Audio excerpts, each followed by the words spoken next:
Okay, good morning. Good morning versus. Okay, నా పేరు నరేష్ అండి, from Guntur.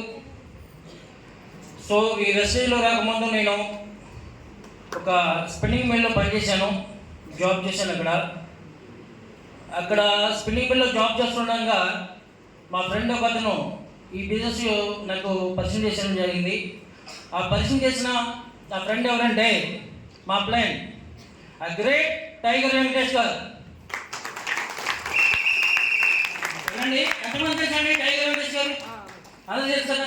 Okay, thank you. So ఆయన నా కొలీగ్ అనమాట. సో ఆయన నాకు బిజినెస్ పరిచయం చేసేటప్పుడు ఆయన నా కాడికి వచ్చి, నరేష్ రోజు పళ్ళు చంపుకుంటే డబ్బులు వస్తాయి అంటే నేను సీరియస్ తీసుకోవాలని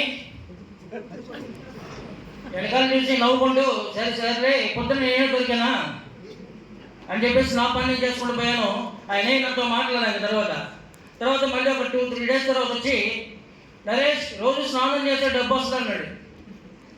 మళ్ళీ నేనేమనుకుంటా, ఈడెక్కడ మనసులో అనుకుంటా, ఆయన డైరెక్ట్ కనకపోయినా సరే అని చెప్పేసి, రోజు స్నానం చేసుకోండి డబ్బులు వస్తాయండి, ఎన్నిసార్లు స్నానం చేయొచ్చండి?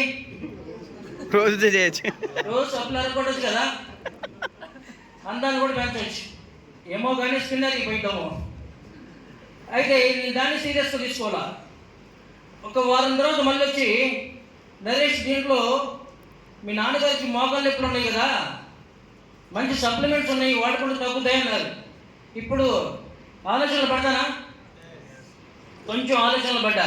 ఏంటి ఏదన్నా అంటే, ఇట్లా మంచి సప్లిమెంట్స్ ఉన్నాయని కూర్చోబెట్టి చెప్పడం జరిగింది. సరే నాన్నగారికి వాడతాను ఫస్ట్ అని చెప్పేసి నాన్నగారికి వాడాను. ఐడి తీసుకోలేదు, ఆయన ఐడి మీద కొనేసి వాడాను. బాగుంటే తర్వాత చూద్దాం అనుకున్నాను. తర్వాత నేను నాన్నగారికి వాడి నా 20 డేస్ తర్వాత ఆయన కొంచెం నొప్పులు తగ్గినాయి అని మా అమ్మతో చెప్పడం నేను విన్నాను. తర్వాత మంచిగా ఉందని తెలియడం జరిగింది. తర్వాత నేను ఆయన డైగ్రెంటర్స్ గారిని కలిసి, ఇగో ఇవి సప్లిమెంట్స్ ఇచ్చారు, నాన్నగారు బాగుందన్నారు, ఏంటి అంటే మొత్తం కూర్చోబెట్టి ప్లాన్ చెప్పడం జరిగింది. ప్లాన్ చెప్పిన తర్వాత నేను జాయిన్ అయ్యాను. జాయిన్ అయ్యి ఇంట్లో కావాల్సిన నిత్యావసర వస్తువులు అన్నీ మనకు కావాల్సినవి కొనుక్కోవడం జరిగింది. ఆ రోజు నుంచి నాన్నగారికి తగ్గింది కదా, బాగుంది కదా అని ఆ ప్లాన్ని ఎంతోమంది చుట్టాలకి, ఫ్రెండ్స్కి చెప్పడం మొదలుపెట్టాను. ఎవరు వింటారండి? మా నాన్న వాళ్ళు ఎవరు నా మాట విన్నారు, ప్లాన్ విన్నారు, కానీ జాయిన్ అయ్యారా? లేదు, జాయిన్ అవ్వాలా. కొంతమంది జాయిన్ అయ్యారు. మా సిస్టరు, ఓన్ సిస్టర్ అన్నమాట, ప్లాన్ చెప్తే ఇల్లు జాయిన్ అయింది, కానీ ఒక పేస్ట్ కూడా కొనలేదండి, జాయిన్ అయింది ఫస్ట్. తర్వాత మా బ్రదర్, కజిన్ బ్రదర్, రిలేటివ్స్ అందరికీ ఎవరైతే బెస్ట్ ఫ్రెండ్, బెస్ట్ రిలేటివ్ అన్నానో అందరి కాడికి వెళ్ళాను. ఒక్కరు కూడా జాయిన్ అయిన తర్వాత కూడా బిజినెస్ చేసిన వాళ్ళు ఎవరు లేరు. అందరూ అయిపోయారు, క్లాస్మేట్స్ అయిపోయారు, రూమ్మేట్స్ అయిపోయారు, అందరూ అయిపోయారు. ఒక్కళ్ళు కూడా జాయిన్ అవ్వాలా. మరి జాయిన్ అవ్వకపోతే నేనేం చేయాలి? నేను కూడా ఆపేయాలా? నాలో డ్రీమ్స్ ఉన్నాయి, చదువుతున్నప్పటి నుంచి కూడా మంచి మంచి డ్రీమ్స్ ఉన్నాయి. ఆ డ్రీమ్స్ నేను చేస్తున్న జాబ్లో నెరవేరవు. మరి నేనేం చేయాలి? ఎవరితో చేయాలి? కానీ నేను మొదలుపెట్టాను. ఆ రోజు నుంచి ఒక యుద్ధంలాగా మొదలుపెట్టాను. ఒక వేట ఆడాను వెస్టేజ్లో. మా అప్లైను సపోర్ట్ ఎప్పుడూ నేను తీసుకోవాలా, మా టైగర్ వెంకటేశ్వర్ సపోర్ట్ నేను ఎప్పుడు తీసుకోవాలా. స్టార్టింగ్లో ఒకే 1-2 నెలలు తీసుకున్నాను.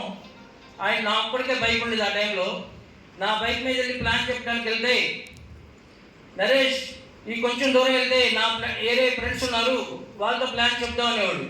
ఒకే ఒక ప్లాన్ నాదైతే ఆయన 4-5 ప్లాన్స్ అయ్యేసరికి సాయంత్రం 6-7 అయిపోయి. మరి ఏం చేయాలి? మళ్ళీ పార్ట్ టైం కదా, మళ్ళీ డ్యూటీకి వెళ్ళాలి, జాబ్ చేయాలి.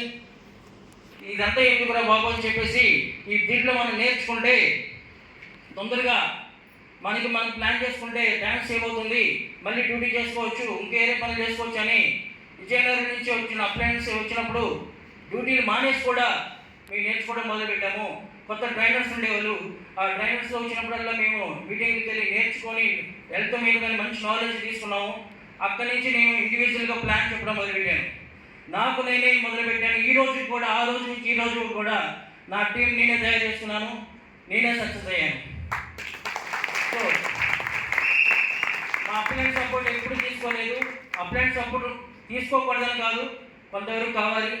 నాకు నేను నేర్చుకున్నాను కాబట్టి ఆ రోజు నుంచి ఈ రోజు కూడా నేను నిలబడ్డాను, సక్సెస్ అయ్యాను. ఎంత మరి కొత్త వాళ్ళు కావాలి కాబట్టి నేను వీడు వాడు అనుకోకుండా ఎక్కడ పడితే అక్కడ తెలియని వ్యక్తులతో కూడా మాట్లాడడం జరిగింది. రీసెంట్గా కూడా నేను మాచర్లు వెళ్తున్నాను. మాచర్లు వెళ్తుంటే గుంటూరులో బస్సు ఎక్కాను. నా పక్కన వచ్చి ఒక వ్యక్తి కూర్చున్నాడు. కాసేపు చూశాను. అతను కూర్చున్న తర్వాత నిద్రపోతున్నాడు కదా, ఊరికి నా మీద తూలుతూ ఉన్నాడు. సరే ఇతను నా మీద తూలుతున్నాడు, మనం ఇతను పరిచయం చేసుకోవడానికి మనం కూడా నిద్రపోయేట్టు యాక్ట్ చేసి అతని మీద నీళ్ళు తోలడం మొదలుపెట్టాను. సో ఎప్పుడైతే అతని మీద తోలడం మొదలుపెట్టానో అతనికి లేచి బస్సారికి ఇలా వస్తాడు. అలా సరే అతను నాకు 3 సార్లు నేను అలా తోలడం జరిగింది. ఒకసారి సార్ రాత్రి నిద్ర లేదని నన్ను అడుగుతాడు. రాత్రి నిద్రపోలేదు సార్, రాత్రి నిద్ర ఉంది సార్, నాకు నిద్ర వస్తుంది మొదలు వస్తుంటే అని చెప్పేసి అతను పరిచయం చేసుకొని, సార్ ఎక్కడి వరకు అంటే మాచర్ల వరకు. అమ్మయ్య మనం కూడా మాచర్ల వరకే, అతనితో మాట్లాడొచ్చని ఏం చేస్తారని అతను అడిగాడు. ఇంకా మొదలు పెట్టాం ప్లాన్ స్టార్ట్ అయ్యేది. ఆయనకి నాకు మాటలు కుదిరినాయి, కంప్లీట్ అయిపోయింది. మాచర్లు వేసరికి ఆయన నెంబర్ నాకు ఇచ్చాడు, నా నెంబర్ అతను తీసుకున్నాను. గుంటూరు వచ్చిన తర్వాత జాయిన్ అయిపోయాడు.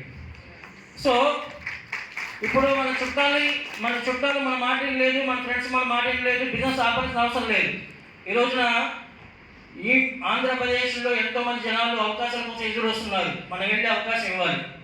సో నేను ఎన్నో నోలు వచ్చినాయి, నాకు కూడా ఎంతోమంది జాయిన్ అవ్వనున్నారు. కానీ నేను ఒక చిన్న నో అంటే ఏంటి అనేది వద్దు అనా, నో అంటే వద్దనా, నో అంటే కాదనా, నో అంటే జాయిన్ అవునా, కాదు కదా. నేనేమంటే నేను అనుకున్న మాట, నేను నో అంటే నెక్స్ట్ ఆప్షన్, వాడు నో అని చెప్పాడంటే నెక్స్ట్ ఆప్షన్ ఉంది, ముందుకెళ్ళు అని నాకు ఇంటిస్తున్నాడు అనుకొని నేను ముందుకెళ్ళేవాడిని. సో అలా వెళ్ళినప్పుడే మన సక్సెస్ ఉంది దీంట్లో. నో వచ్చిన ప్రతిసారి నెక్స్ట్ ఆప్షన్. సో అలా అనుకొని ముందుకెళ్ళిన వ్యక్తులే నేను. ఎన్ని నోలు వచ్చినాయంటే, ఎన్ని నోలు విన్నానంటే అన్ని నోలు వినగలిగినప్పుడే సక్సెస్ వచ్చింది. ఇక్కడ సక్సెస్ అవ్వాలనుకున్న ప్రతి వ్యక్తికి ఒక నేను చిన్న సీక్రెట్ చెప్తాను. ఆ సీక్రెట్ని ఫాలో అవుతే అందరూ సక్సెస్ అవుతారు. చెప్పంటారా? సో మీకు నో అనే ఒక బుక్ పెట్టుకోండి, ఎస్ అనే ఒక బుక్ పెట్టుకోండి. నో అని వచ్చేయండి, ఆ బుక్లో నేమ్స్ రాయండి. నో బుక్ నిండేసరికి మీరు సక్సెస్ అవుతారు. ఓకే, ఇక్కడ ప్రతి వ్యక్తికి మనం చెప్పాల్సింది పాయింట్ ఏంటంటే, ఏ పర్సన్ని వదలొద్దండి. మీకు చెయ్యిలా చాపితే 3 ఫీట్స్ ఉంటుంది, 3 ఫీట్ ఎటు తిరిగినా 3 ఫీట్స్ ఉంటుంది. ఈ మీకు 3 అడుగులు డిస్టెన్స్లో ఉన్న ప్రతి మనిషికి వెస్టేజ్ ప్లాన్ చెప్పగలిగితే మీరు సక్సెస్ అవుతారు. Okay, right.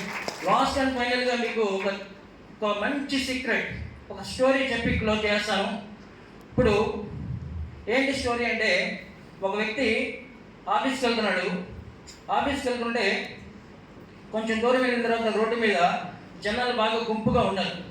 ఏంటి గుంపుగా ఉన్నారని చెప్పేసి అతను కారు ఆపి అద్దం కింద దించి అడిగితే ఒక అతను ఏమంటాడంటే, ఏంటి బాబు ఇక్కడ జనాలు గుంపుగా ఉన్నారని అడిగితే, లేదు సార్, ఇక్కడ 10 భాషల్లో మాట్లాడే ఒక పక్షి ఉంది.